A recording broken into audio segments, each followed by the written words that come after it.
Hey, what's going on, everybody? This is Kaoticg here playing some Hearthstone, and right now I'm just gonna kind of go over my most current deck. And this is the deck that I've been using a lot in ranked play right now, trying to climb my way up the ladder. And it is currently my Zoo Warlock deck, and it is a free-to-play account. I don't spend any money on this game right now, not because I don't want to, it's just currently I can't afford to. But that's beside the point. Um, This is a free to play deck. As you can see, there's no legendaries, as seeing as I haven't acquired any yet. And I'm just going to pretty much go over the deck and kind of talk about some things in the deck and its typical uses, and the best way to use the cards. And I just kind of want to go over some things and how to upgrade it and how I plan on upgrading it in the future. And I'm just going to start out going down and going over the basic cards that I have in here. And the first one is I have two power overwhelmings, and that is give a friendly minion +4, and so then in turn then it dies horribly. And the reason why I have this card is because it synergizes really well with the Nerubian Egg. It synergizes really well with pretty much any of these cards, but I typically try to play it on Nerubian Egg. And what I usually try to do is I will have a Nerubian Egg out, and then if I need to upgrade it to some, I can put Power Overwhelming on it. And then once I do that, if it's still alive, I can then pull out a Void Terror and use the Void Terror to eat that, and then I will get a hugely insane Void Terror. And on top of that, I'll still get a 4/4 Nerubian, sorry. So it's a really good card. It works well with pretty much any of your low drop cards to uptrade. And that's a big reason why I use it, because if you're going to lose the minion anyways, it's better to lose one than it is to lose three or four. So just to throw a Power Overwhelming on it and uptrade is a huge advantage, and it's a great way to keep control of the board. And it's just a really great card. It's pretty fun. It's a cool card, and I really enjoy using it. Next, we have Abusive Sergeant, which also is a 1 mana cost card that gives a minion +2 attack this turn. This is a great card, synergizes well in Nerubian Egg, or pretty much any 1-drop, or any of these cards, just to uptrade it.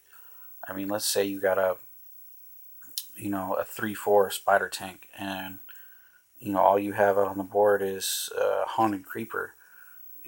Well, that doesn't really work too well. Haunted Creeper, I mean, you could still uptrade, but or a Void Walker. You could to get the +2 damage to uptrade a lower cost minion is always really great, and then it still leaves you with a minion on the board. So it synergizes well with a lot of your cards. Being low cost usually means they don't have a very high attack.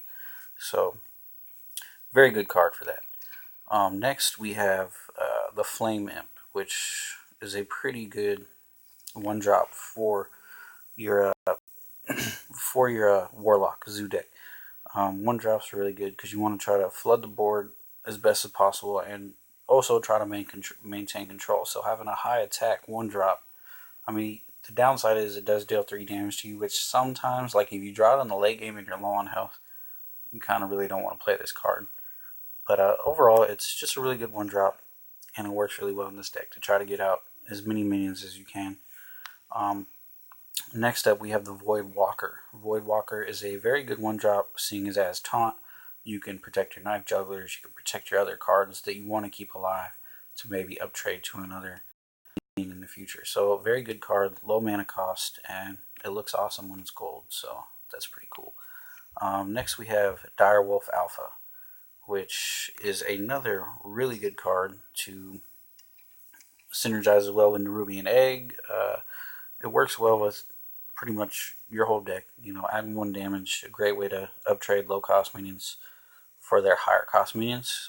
And I just really like having Direwolf Alpha. I know typically I think Zoo Warlock decks don't run that. This is kind of a mashup of a few other decks. I was running one similar to Reynad's, where he had like Shield Bearers, Argent Squires, but I kind of drifted away from that to this deck. I'm not really sure if this one works better.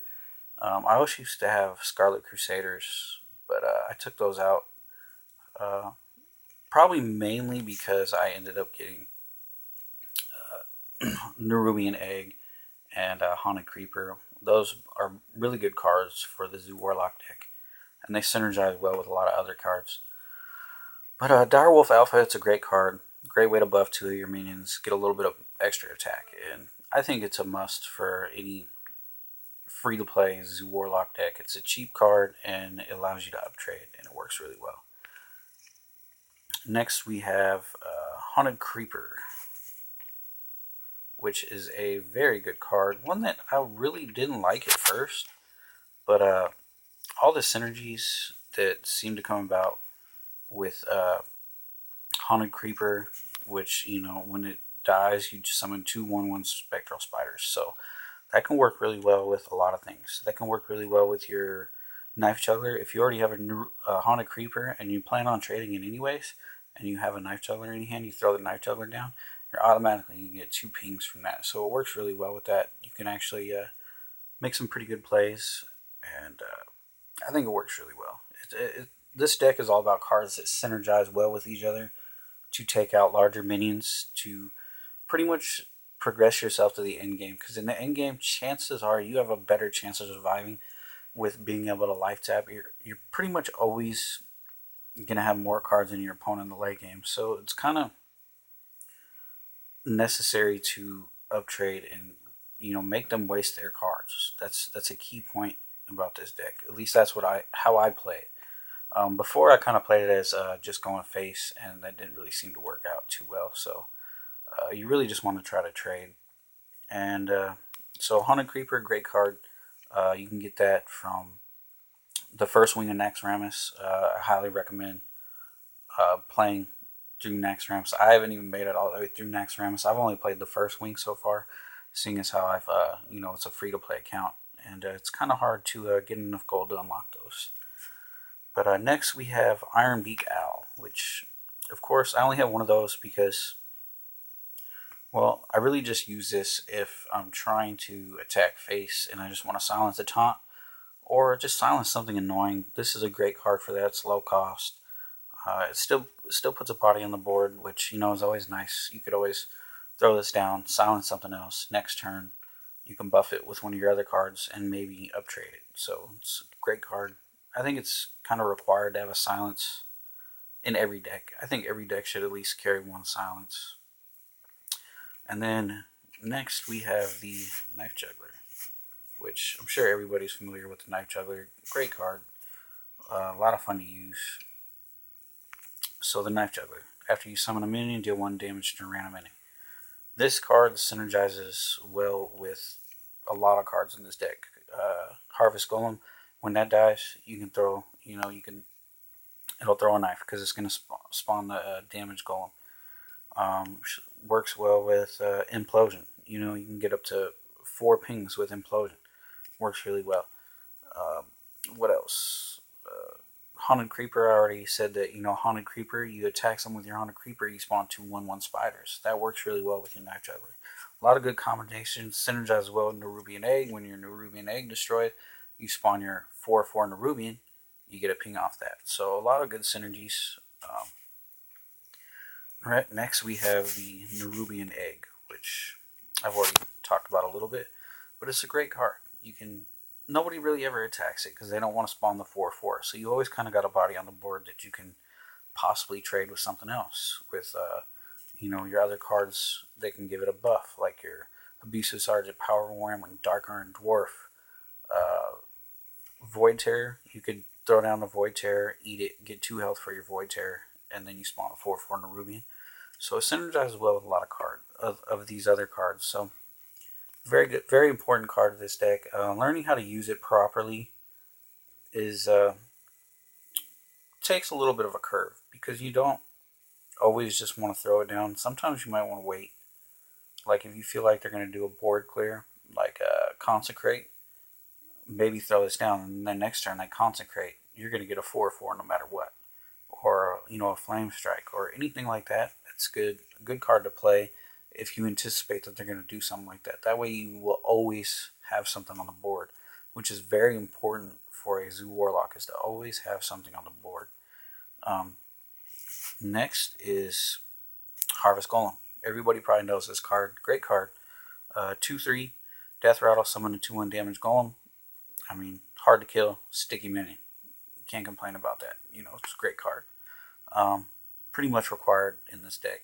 Or the way I build it, I think it's pretty much required because it synergizes really well with a lot of your cards. If you Abusive Sergeant and take out a 4 health minion, but yours still dies, you still at least have a 2/1 on the board. So, and then, if you have your Knife Juggler out, you'll get 1 ping off of it. It's just great cards, sticky minions, hard to kill, always work good. Shattered Sun Cleric. Now this is a card that's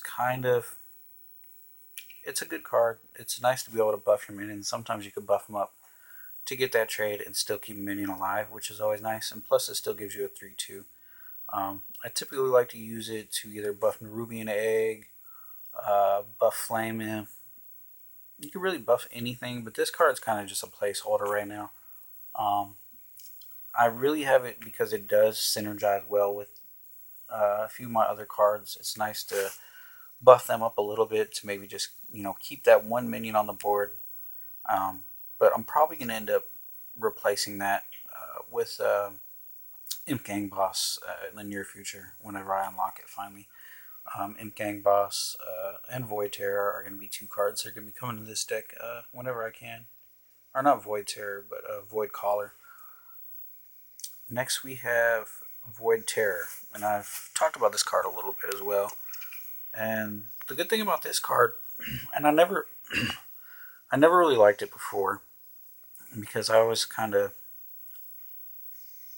found it to be kind of a pain in the butt. But now I really like it with the synergies with the Nerubian Egg and just being able to get a large minion on the board after you've already, say, taken damage on a minion. You could just get rid of it and buff this minion and have a pretty large minion on the board, which puts a lot of pressure on the board, and your opponent needs to find a way to deal with it, which can cause them to play spells instead of playing minions, and it can continue to steamroll you to the end game, which is why I like it. It's a really good card, and I think it's pretty cool. Next we have Implosion. Great card. Works well with Knife Juggler. The fact that you could deal 2 to 4 damage, and for each point of damage you do, you get a 1/1 imp. So if you deal 3 damage, you get 3 1/1 imps. It's a great way to take out a minion on their board, but also get minions on your board. Plus, like I said, it synergizes really well with your Knife Juggler. It can synergize really well with. You could even use those just to, Void Terror could eat 2 of your imps, and then you have a 5/5 Void Terror, which is a lot better than having a 3/3 Void Terror. So, I mean, it synergizes really well with a lot of these cards, and this deck is really all about synergy. Next, we have the Dark Iron Dwarf, which is a 4 mana 4/4, which gives a minion +2 attack this turn. So, pretty much just a beefed up Abusive Sergeant. So, this card, as I said, is really well. You can use it on Nerubian Egg. Get your Nerubian Egg active, take out another minion, and then you got a 4/4, 2 4/4s on the board because you got the 4/4 Dark Iron Dwarf, and then you got the 4/4 Nerubian. Great card just to uptrade with any of your other cards. A low mana cost card that can trade up to a higher mana cost card is a win-win. That's something that you want to be doing. That's something you want to be looking out for, and you really just want to try to play the best that you can and to uptrade as much as you can. Next we have Defender of Argus, which is a very good card for this deck. I think this is pretty much a necessity in a Zoo Warlock deck because of the fact that you're eventually going to be life tapping. You're going to want that defense, and Defender of Argus does that for you. It can stop you from taking damage, which is what you're going to have to do at some point, because at one point you're going to take too much damage either from life tapping or maybe you just getting crappy cards and you're just not able to get a board. Being able to have the taunt is really great. So Defender Argus is a must-have for this deck, in my opinion. And next, and last but not least, we have the Doomguard. Now, Doomguard is a great card if you top deck it. If you top deck it, it's awesome. Throw it on the board, 5 damage. Not so great if you happen to get 2 Doom Guards in your hand, because then you're just gonna have to throw one of them away, which really sucks. And I've had that happen quite a bit. But overall, I think it's such a power card for the Warlock that typically, as long as you don't have it in your hand in the early game, which I always try to get rid of it in the early game, because you kind of want to. This is kind of the type of card that you want to top deck. Not necessarily all the time. I've even kind of thought about just playing one Doom Guard, but right now I'm running two. And the reason why I'm running two is because typically you tend to draw one in the early game, which is nice to take out something like a Sludge Belcher or another one of their higher cost minions. And then typically in the late game, this is something you want to top deck and just go face with. That's why I'm running two, but in the near future, I'm probably just going to end up running one. I'm not really 100% sure on that yet. But so that's just me going over my deck. Basically, the basic rundown of it is low cost minions, flood the board, and play the control game until late game. And then your minions are so low cost that when it gets to the end game, you're gonna draw one card, and then you're gonna live tap it, draw another card. You're probably gonna be able to play both minions, and you're gonna be able to keep a stable board just by constantly flooding the board. Now, keep in mind in this deck, I have no real board clears. I have no Hellfires. I have no Soulfires. So, or not Soulfire, Shadow Flame.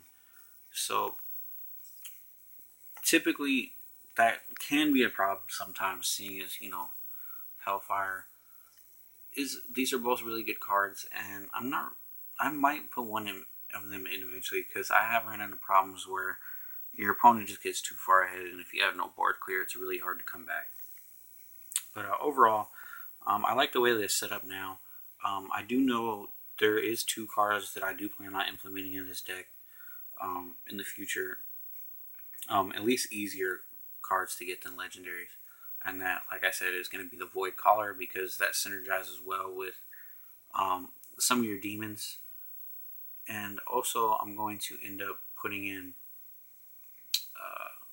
Imp Gang Boss, because I feel like that's a really strong card for Zoo Warlock, with it being able to take 1 damage, or every time it takes damage, it spawns another Imp.